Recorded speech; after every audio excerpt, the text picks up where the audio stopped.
Welcome back, students. Myself Anupama Wad. Myself Bhagyashree Tikone. Together we will now navigate you through the second part of lesson 1. Now let's begin with the recap of the earlier session. We studied the right sitting posture while sitting in front of the computer. We also learned how to avoid health ailments while using the computer and peripherals. We learned how the keyboard should be kept in the correct position. Using the correct position and brightness of the monitor was also learnt in the last class. We also learned how to keep our eyes safe. Let's start with the second part. How to use computer properly. There are number of precautions you can take to keep the computer working smoothly and keep yourself safe. Now let's see how to use the computer properly. Do not touch the computer with wet hands. Like any other electrical and electronic equipment, a computer may develop problems if it comes in contact with water. Hence, always wipe your hands dry while using a computer. Do not eat near a computer. Food can be spilled easily and get into the grooves of an equipment. It can also fall on the computer desk, making it untidy and not fit to work on. Most importantly, do not use the computer for too long. Sitting in front of the computer for too long hours puts a strain on your back.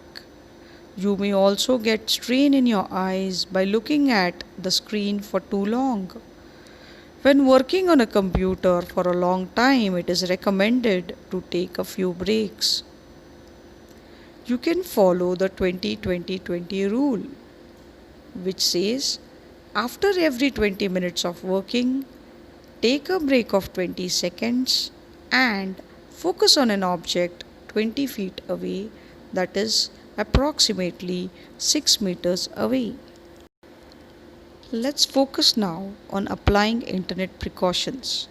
Nowadays, a large number of individuals use the internet. However, the internet can pose risks to you as many of them are often trying to access data of unsuspecting users. You may fall prey to attacks of phishing, malware, or hackers. Because of this, you may lose sensitive information, computer hardware, or even your money. Hence, it is crucial to take precautions while using the internet. Let's focus on few tips on internet precautions. Firstly, look for mistakes in spelling and grammar, cause a lot of phishing sites or hacker sites are likely to have some spelling mistakes and grammar mistakes in them.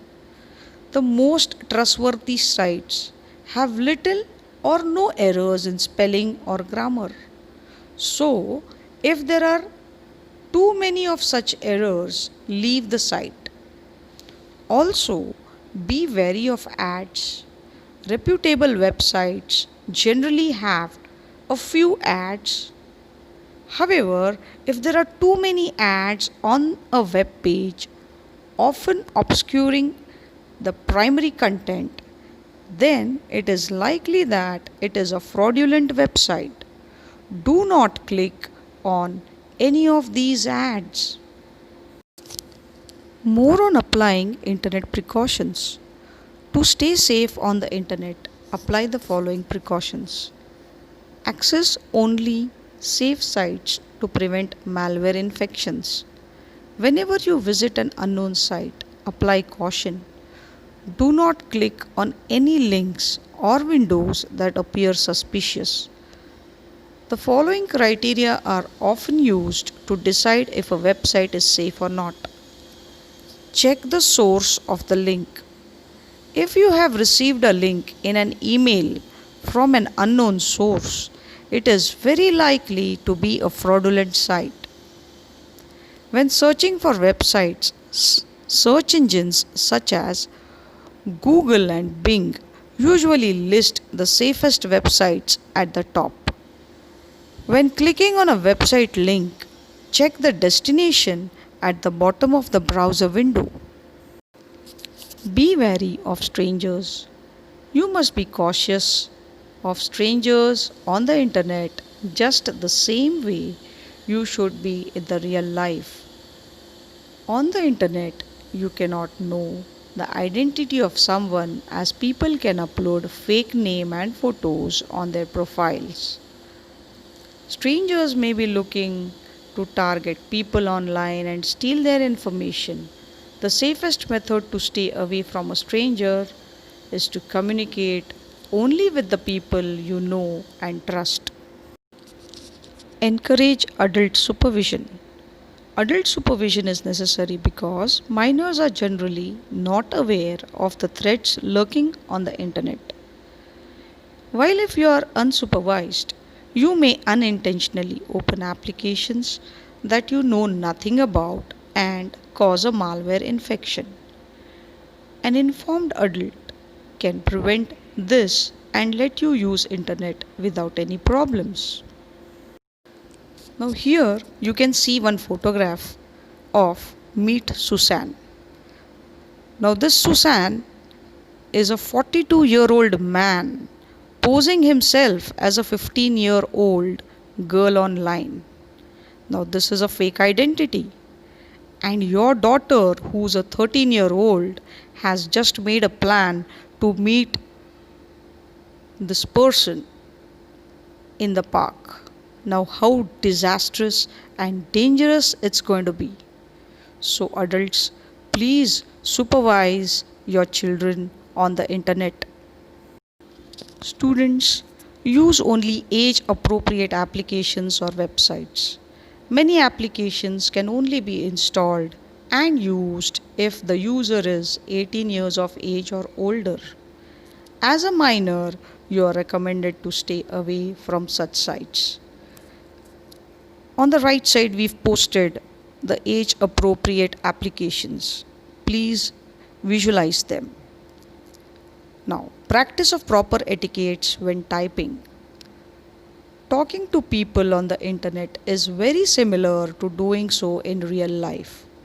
It is important to give due respect and have good etiquettes as you would when talking to people in real life. Now, more on maintaining proper internet etiquettes. Use the correct word and grammar when sending messages to anyone. Avoid typing in capital letters, that is, the caps lock key on. Typing in all capital letters can come across as shouting and is often considered rude. Do not send too many messages, especially one after the other. Also, do not type very long messages. Keep your messages short, conveying everything to the point. Wait patiently for a response instead of bothering the recipient just after the message has been sent. Do not communicate insensitive or hurtful things to anyone based on race, gender, or age. Inform an adult about cyberbullying. The term cyberbullying is used when a stranger or group of strangers on the internet try to threaten or harass other users on the internet. Such bullying or harassment that is done with an intent to harm the opposite person is termed as cyberbullying. If you or your friend is being cyberbullied, you must let a parent or an adult know. Students, with this we come to the end of this session. I hope you've understood the computer safety precautions and will abide by those precautions. So, see you in the next session. Till then, take care of yourselves. Bye.